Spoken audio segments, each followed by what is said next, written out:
Hello दोस्तों, कैसे हैं आप। एंजल रिसर्च सेंटर में आपका स्वागत है। दोस्तों, आज हमने रिसर्च किया है कुछ हमारी न्यायपालिका के बारे में। दोस्तों, जैसे कि कहा जाता है कि हमारी न्यायपालिका बिल्कुल स्वतंत्र है, यानी कि जो जुडिशल है वो बिल्कुल इंडिपेंडेंट है। वो बात बिल्कुल सही है। न्यायपालिका की स्वतंत्रता ही हमारे देश के लिए सबसे अच्छा उदाहरण है और सबसे अच्छा विकास का कारण भी है। दोस्तों, स्वतंत्र न्यायपालिका होने का मतलब यह है कि उसके ऊपर किसी का दबाव नहीं रहता है। वह सरकार का कोई अंग नहीं है, ना ही कोई निजी समूह का कोई अंग है, ना ही देश के किसी भी भिन्न भिन्न प्रकार के अलग अलग स्वतंत्र सेनानी या कुछ और भी गिन लो, किसी का भी उस पर कोई दबाव नहीं रहता है। दोस्तों, न्यायपालिका अपने कार्यों को निष्पक्षता तथा कुशलता से तभी कर सकती है जब वह स्वतंत्र हो। और न्यायपालिका की स्वतंत्रता का अर्थ है कि न्यायाधीश स्वतंत्र, निष्पक्ष, निडर होना चाहिए। और न्यायाधीश निष्पक्षता से न्याय तभी कर सकते हैं जब उन पर किसी प्रकार का दबाव ना हो। और न्यायपालिका का काम ही होता है लोगों को सही न्याय देना, और विधानमंडल तथा कार्यपालिका के अधीन नहीं होनी चाहिए और ना ही होती है। इस पर किसी का कोई दबाव नहीं होता है। दोस्तों, अगर हम हमारे भारत के न्याय प्रणाली की बात करें तो यहाँ पर जो कोर्ट्स हैं वह अलग अलग स्टेप्स में अलग अलग केसों का अपने तरह से संचालन करते हैं। जैसे कि हम सबसे पहले देखते हैं, जो भी जुडिशल कोर्ट के केस होते हैं, क्रिमिनल्स केस होते हैं या कोई भी केस होते हैं, वो सबसे पहले मेट्रोपॉलिटन केस या फिर लोअर कोर्ट में जाते हैं दोस्तों। और अगर उनमें से कोई केस ऐसे होते हैं जो वहाँ के लायक नहीं होते हैं, जिनका लेवल ऊपर होता है, उन्हें सेशंस कोर्ट ले जाया जाता है। परंतु सेशन कोर्ट में ही हर केस की सुनवाई की जाती है। और उसके बाद में अगर वह फैसला दो में से किसी एक पक्ष को भी मान्य नहीं होता है तो आगे जाना होता है हाई कोर्ट। हाई कोर्ट जाने के बाद में आता है सुप्रीम कोर्ट।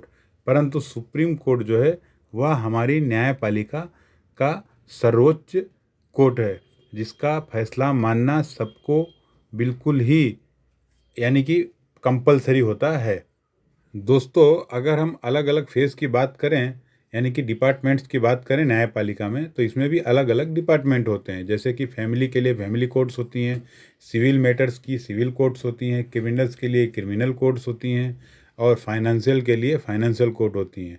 और जैसे आतंकवादी जो गतिविधियाँ होती हैं उनके लिए, जो भी पहले टाडा कोर्ट वगैरह हुआ करती थी, पर अभी उसके लिए टाडा कलम हटा दी गई है, इसके लिए स्पेशल कोर्ट होती हैं दोस्तों। और अगर हम न्याय की बात करते हैं तो एक ही चीज़ का प्रॉब्लम है हमारे यहाँ न्यायपालिका में, कि जैसे कि कहा जाता है कि न्याय जो भी हो वो कोर्ट जो है उसको दिखता नहीं है, पर वो पेपर पे काम करता है। तो पेपर पर अगर काम करता है तो निचली कोर्ट या सेशंस कोर्ट जो फैसला देता है हाई कोर्ट में, वह बदल क्यों जाता है। हाई कोर्ट देता है तो सुप्रीम कोर्ट में बदल क्यों जाता है। और दोस्तों, पुलिस पकड़ के लाती है और 2 साल, 3 साल, 4 साल, 10 साल जेल में रहने के बाद में वह आरोपी निर्दोष छूट क्यों जाता है। क्या पुलिस गलत करती है? अगर पुलिस गलत करती है तो उस पर कोई कार्यवाही क्यों नहीं की जाती है? और पुलिस अगर सही है उसको सज़ा दे दी जाती है। तो जैसे निचली कोर्ट या मेट्रोपॉलिटन में सज़ा दी गई और सेशंस में जाके वह छूट जाता है, या सेशंस ने भी उसको सज़ा वही रखी तो वो जाके हाई कोर्ट में छूट जाता है। तो क्या सेशंस के जज और हाई कोर्ट के जज दोनों अलग अलग पढ़ाई किया है, या दोनों के लिए नियम कायदे अलग अलग हैं? अगर अलग नहीं है तो दोनों का जो भी विचार है, दोनों का जजमेंट एक होना चाहिए। और कभी कभी तो सभी कोर्टों का जजमेंट अलग होता है और सुप्रीम कोर्ट का जजमेंट अलग होता है। तो हमारी जो ये कोर्ट्स जो हैं वो कौन सी प्रणाली पर काम करती हैं, इसके ऊपर या तो संविधान में कोई बदलाव लाना चाहिए कि अगर किसी एक कोर्ट का जो फैसला है और दूसरी कोर्ट के तहत अगर वह फैसला बदला गया, या हाई कोर्ट को लगा कि सेशंस कोर्ट ने ये गलत किया है, तो सेशंस कोर्ट के उस जज के ऊपर भी कार्यवाही होनी चाहिए। और अगर पुलिस ने गलत किया है, बेकसूर आरोपियों को पकड़ लिया है, 3 साल, 4 साल, 10 साल जेल में रहने के बाद में अगर वह छूट जाते हैं तो उनके ऊपर भी कठिन से कठिन कार्यवाही करनी चाहिए या उन्हें निलंबित कर देना चाहिए दोस्तों।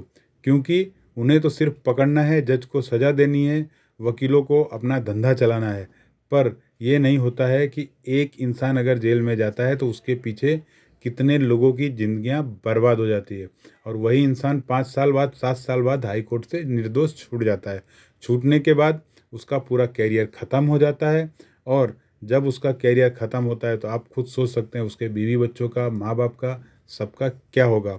और जेल का तो जो उसके ऊपर स्टैंप लग ही चुका होता है, इसलिए बाहर कोई काम धंधा उसे अच्छी तरह से मिल नहीं पाता है। पर हाईकोर्ट उसे निर्दोष डिक्लेयर करता है, तो हाई कोर्ट का क्या फ़र्ज होता है, उन्हें वापस से फिर से डिक्लेयर करें कि भाई वो अभी फिर से सज़ा में नहीं है।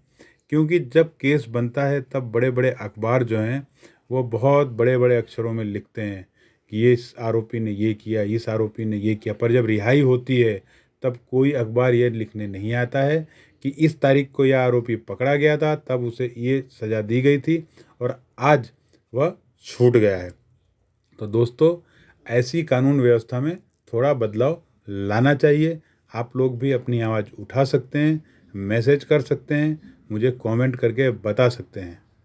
दोस्तों, जैसे कि मैंने बताया कि जो जजमेंट्स चेंज होते हैं, तो चेंज जजमेंट के आधार पर जब आरोपी अपनी, कभी कभी तो ऐसा होता है कि 10 साल की सज़ा होती है और आरोपी 9 साल जेल में रह जाता है, उसके बाद उसे निर्दोष छोड़ दिया जाता है।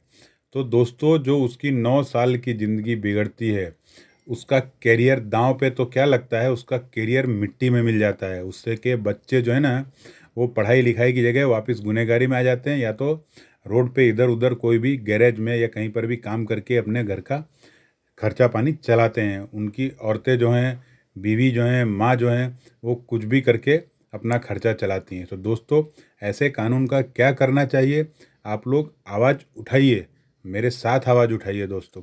और कभी कभी तो जैसे कि जो दहेज प्रथा वाले केस होते हैं, उसमें पुलिस इतना गलत करती है कि माँ बाप तो छोड़ो, जो माँ बाप होते हैं, जो चल नहीं पाते हैं, 100 110 साल के होते हैं, उनको भी उठाकर जेल में डाल दिया जाता है दोस्तों। तो इसके खिलाफ भी आवाज़ उठाना चाहिए, और आइए मिलकर आवाज़ उठाते हैं। चलो, तो आप मेरा साथ दीजिए, और साथ देने के लिए मुझे कमेंट कीजिए, पूरा वीडियो देखिए, और हमारे साथ बने रहिए दोस्तों। और गलत ना हो, सबको सही न्याय मिले, इसकी आशा कीजिए। क्योंकि आज भी अगर कहीं पर कोई लड़ाई होती है, झगड़ा होता है, तो न्यायपालिका पर लोग इतना भरोसा करते हैं कि चलो हम तुमको कोर्ट में देख लेंगे, सी यू इन कोर्ट, जैसे कि कहा जाता है। तो दोस्तों, यह बरकरार रहे, ऐसा हमारी न्यायपालिका होनी चाहिए दोस्तों। तो आपके सपोर्ट के साथ वीडियो ख़त्म करता हूँ। आगे मिलेंगे अगले वीडियो में। धन्यवाद दोस्तों। और दोस्तों, अगर मेरी ये इन्फॉर्मेशन अच्छी लगी हो, मेरी राय अच्छी लगी हो, तो प्लीज़ मेरा चैनल सब्सक्राइब कीजिए, और शेयर कीजिए, लाइक कीजिए, अपने फ्रेंड्स को बताइए, और मेरे साथ जुड़ने की कृपा कीजिए। धन्यवाद दोस्तों। आपका दिन शुभ हो।